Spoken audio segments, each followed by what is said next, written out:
Jane Ruby, and I am president of the League of Women Voters of Chicago. Today is August 26th, otherwise known as Women's Equality Day, which marks the anniversary of the certification of the 19th Amendment, which granted some women the right to vote. In 1972, President Richard Nixon issued Proclamation 4147, which designated August 26th as Women's Rights Day, and was the first official proclamation of Women's Equality Day. The League of Women Voters was formed out of the women's suffrage movement, and for over 100 years, we've been at the forefront of expanding and protecting voting rights and civil rights advocacy. Yet today, women have fewer rights than they've had in decades. To recognize this, this will be the second year we acknowledge Women's Inequality Day. Joining me for this special update is the Watergate girl herself, Jill Wine-Banks, distinguished attorney, podcaster, MSNBC legal analyst, and prominent figure in political and legal discourse. Ms. Wine-Banks is also the League of Women Voters of Chicago's 2024 Making Democracy Work Award recipient. Thank you, Jill, for all you have done and continue to do to advocate and fight for gender equality in this country. And thank you, Jane, for all you are doing and for being one of the youngest people ever to lead a League of Women Voters group and to do it so well. I really appreciate all you're doing.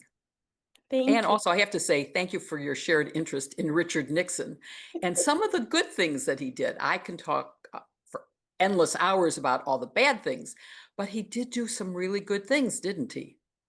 Yeah, I think aside from Women's Equality Day, he was one of the original champions of the ERA and sponsored it both when he was a senator and, really championed it for it when he was president.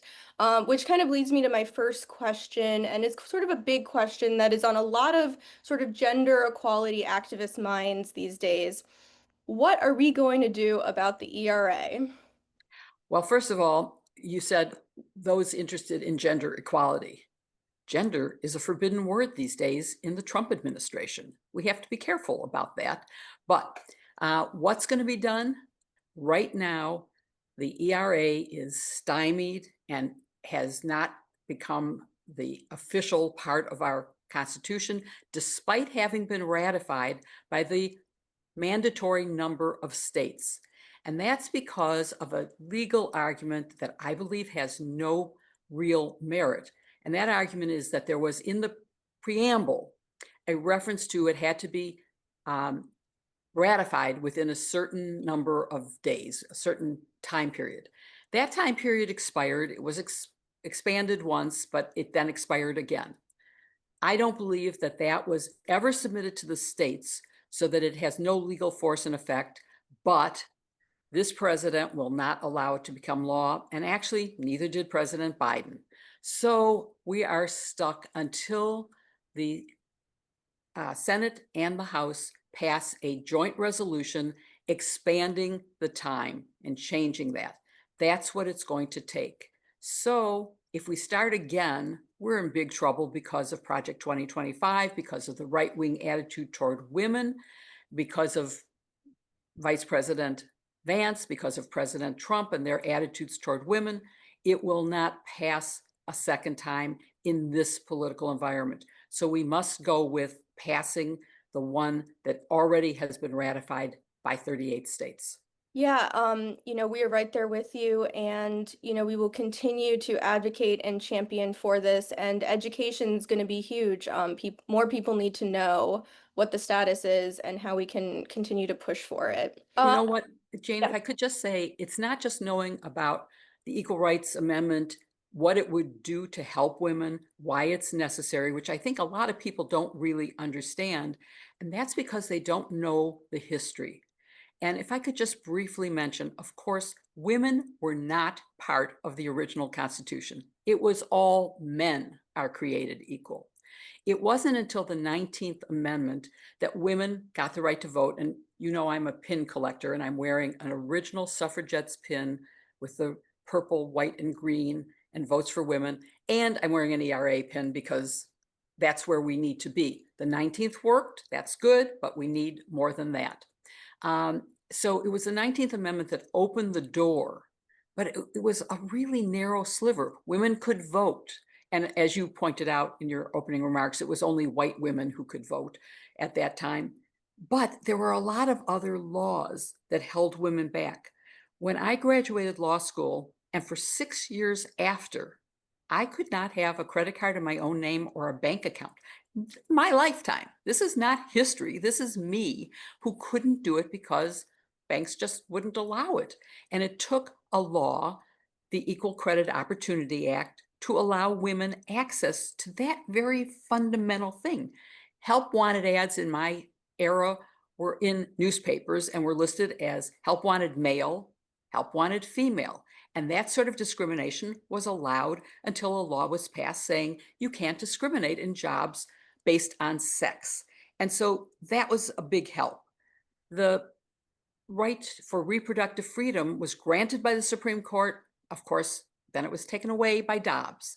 So without the ERA to protect us, where are we? We're without reproductive health.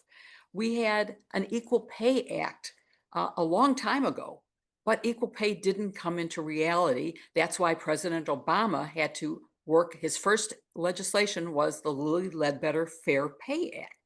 So I think that's the history. But where are we now? You have Vance, you have Hegseth, you have Trump. And let's talk about some of the things they say and do. Trump, of course, I guess it's okay to say here on this recording, I grab pussy and I get away with it because I'm a star. That's his attitude toward women. But Vance is even worse. He's a young man with a professional wife who calls Democrats led by childless cat ladies. He advocated for having a vote based on how many children you had. So childless women would lose their vote would be diluted. Hegseth, oh my God, he just said women shouldn't vote. He retweeted his pastor's comment to that same effect.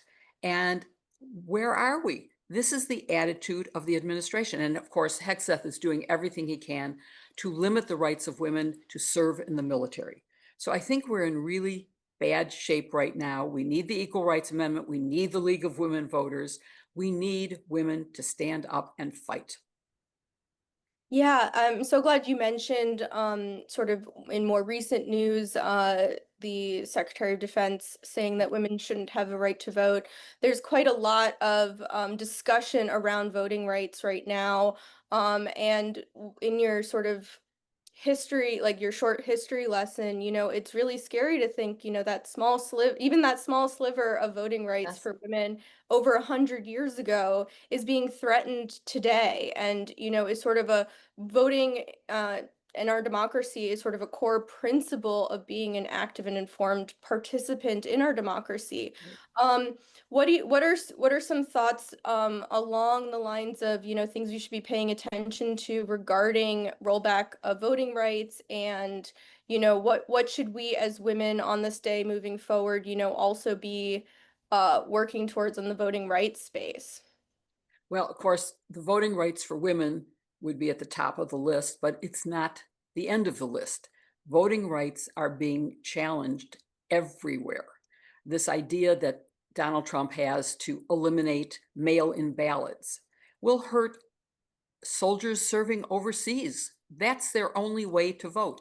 It will hurt working people who can't get to the polls on a particularly designated day. It will hurt everyone.